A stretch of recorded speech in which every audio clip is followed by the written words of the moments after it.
שלום וברוכים הבאים. שכול וכישלון של הבילויים הטביע את חותמו עליי לפני כ3 שנים כשהאזנתי לו לראשונה, אולי יותר, ונשאר מהדהד עד היום. בסדרת הסרטונים הזו אני אנסה להציג את דעתי על האלבום, השירים והרעיונות שהוא מציג. בפרק זה אדבר על האלבום בכללותו, על באבל וואד 38א וחיליק פורצלינה. מקווה שתהנו. שכול וכישלון יצא לעולם בשנת 2007 דרך NMC בהפקתו של תמיר מוסקת. באותה תקופה הלהקה הורכבה מימי ויסלר, נועם ענבר, מאיה דוניץ, שלומי לוי ויוני סילבר. האלבום נקרא על שם הרומן הציוני של יוסף חיים ברנר שגופתו מופיעה על העטיפה. הרומן מספר על יחזקאל חפץ, יהודי העולה ליישוב המוקדם בארץ ישראל כי זה מה שמקובל באותה תקופה. בזמן העבודה הוא לוקה בנפשו ומפונה לירושלים. שם הוא פוגש בת משפחה שמתאהבת בו התאהבות חד צדדית ורק מחריפה את השיגעון שלו. לפי ויסלר, ברנר היה קצת מתוסבך עם הגבריות שלו ומצא זיקה בין זה לבין בעיות יותר מקיפות של היהודים שמנסים להמציא את עצמם מחדש כמאצ'ואים בארץ ישראל. התקליט הוא מעין פסקול פיקטיבי למחזמר על פי שכול וכישלון, כשהזיקה לרומן קשורה פחות לעלילה ויותר לשילוב הזה של ריקבון לאומי לצד ריקבון אישי. בניגוד לויסלר, אני דווקא חוויתי יותר נקודות השקה בין האלבום לרומן. אמנם לא ישירות, אבל הסנטימנט של אהבת ועבודת הארץ מכבידה על הנפש, כמו גם הקושי המשגע שבאהבה, נוכחים בשניהם באופן בולט. בניגוד לדעה הרווחת, הלהקה מתנגדת לקטלוג שלה כלהקת מחאה, וטוענים שההגדרה הזו באה לצמצם את השאיפה האמנותית של חברי הלהקה. בראיון ויסלר אומר, כל עניין הלהקת מחאה הזה הוא יותר קיצור דרך של עיתונאים להתמודד עם הלהקה. כל מה שאנחנו מנסים לעשות, כמו כל אומן בעצם, הוא להסתכל על חיינו ועל המציאות שמקיפה אותנו ולנסות לבטא את הרשמים הרגעיים שמתעוררים בנו. אם היינו חיים בשוויץ, היינו כותבים שירים על גבינות וסקי. אבל אנחנו חיים בארץ, והמציאות סביב היא מציאות מדממת של אנשים שהורגים אחד את השני ושל איזשהו אובדן ערכים. קל יותר לקרוא לזה להקת מחאה כי זה תופס פחות מקום.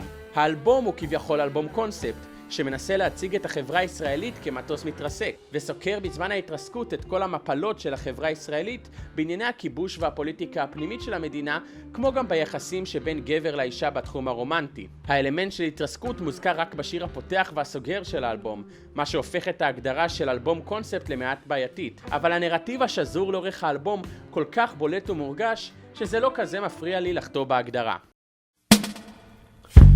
השיר הראשון, באבל וואד 38א, מקבע את אחד המוטיבים הבולטים של האלבום. שימוש התקשורת בתרבות ובידור כדי לטשטש את המציאות הכל כך קודרת ואכזרית שמתרחשת בגבולות המדינה שלנו באופן יומיומי. המטוס מתרסק, וצוות המטוס עוסק בשגרת היום-יום כדי להסיח את דעת הנוסעים מהאסון שמתקרב. סרגי עכשיו עובר עם העגלה, אם מישהו רוצה לקנות שעון למחר, להיות או לא להיות, זאת לא השאלה, השאלה היא עוף או בקר. הפזמון של השיר הוא הלחמה של סע לאט, שיר ארץ ישראלי וקלאסיקה מוכרת של אריק איינשטיין, ובאבל וואד, שירו של חיים גורי על קרבות מלחמת העצמאות שהתרחשו בשער הגיא. נגיעה בולטת ברעיון שהשילוב הרעיל והחולה בין תרבות ובידור לטרגדיה והכיבוש מאוד קיים ונוכח במציאות שלנו. לא יתחילו בלעדינו באבל וואד.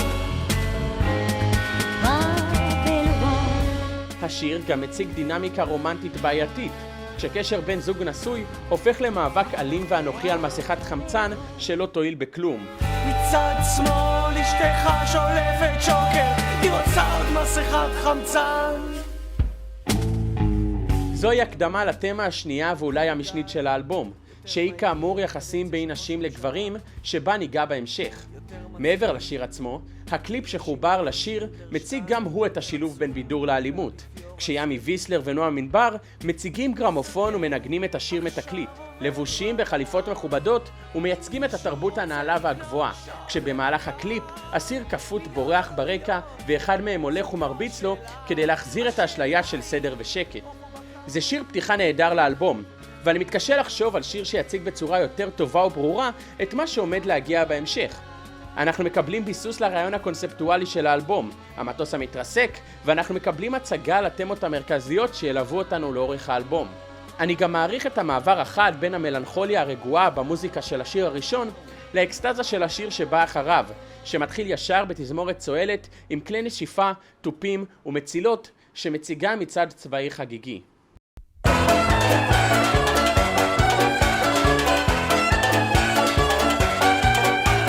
בוא תראה את חיליק פורצלינה מסתכל על המצעד. חיליק פורצלינה מקבע את התמה המרכזית של האלבום. מצעד צבאי הוא בידור בעייתי ברמה גבוהה במיוחד. אנחנו, כאזרחים, נהנים מתצוגות צבאיות במטס השנתי ובמיצגי יום העצמאות, ולא עוצרים לבקר את הפיור של צבא, כוח שבמהותו אלים, ובישראל כמדינה שמתחזקת שלטון צבאי, זה נכון במיוחד. והשיר נכנס בלי הרבה ערפול לנושא, באופן מאוד ישיר. קודם התזמורת ואחר כך מכונות הירייה. מהקריה אל העירייה עושים שלום למכונות הירייה. מתואר בפנינו האבסורד של מצעד צבאי והניגוד בין החגיגה למה שמוצג בו. השיר מציג את מה שהמצעד והבידור הזה לאזרחים מנסה להשכיח מהם. בעיר דימונה יש ילדה עם 2 ראשים ו6 ידיים. בעיר רמאללה יש תינוק שמת לפני שהוא נולד. אבל את חיליק מעניין יותר לראות את המצעד. חיליק לא מעוניין להתעמת עם המציאות שהכוח הצבאי של המדינה שלו מתחזק, אלא מעדיף לראות את הפאר והיופי שבו, וגם את הרצחניות המנצחת שבו, כשמריעים מאח הידד לטנדר המלא בבלונים וגופות בסוף השיר. כל כך זקופות, גופות יפות, אח הידד לבלונים ולגופות. שהגופות הזקופות משמשות כרמיזה לאלמנט הגברי, המעורב במלחמה, בצבא ובאלימות.